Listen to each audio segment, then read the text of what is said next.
Llévame a donde vas. En la Semana Santa paraguaya cobra un importante destaque la gastronomía a base de pescado. Acorde a la temporada, los pescadores y cocineras de la zona de Remancito se aprestan para ofrecer lo mejor a todos los visitantes. Está accesible, papito, no es tan caro ni tan barato, pero está accesible. El surubí ahora mismo está a 42.000 el kilo. Sí, mira pues así, hermoso surubí. Este sirve para chupín, para milanesa, le limpiamos todo a los clientes que les gusta así. Este es el chupín de surubí. Tiene la salsita, tiene el trozo del pescado de surubí, tiene el queso gratinado encima con papas. Lo que más se pide es el sollo de piraña. Para empezar, un medio plato de sollo de piraña, después se sirve un plato de chupín o puede ser una milanesa con alguna ensaladita de lechuga, papa, arroz.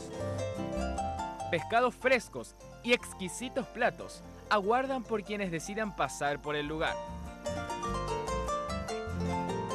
Llévame a donde vas.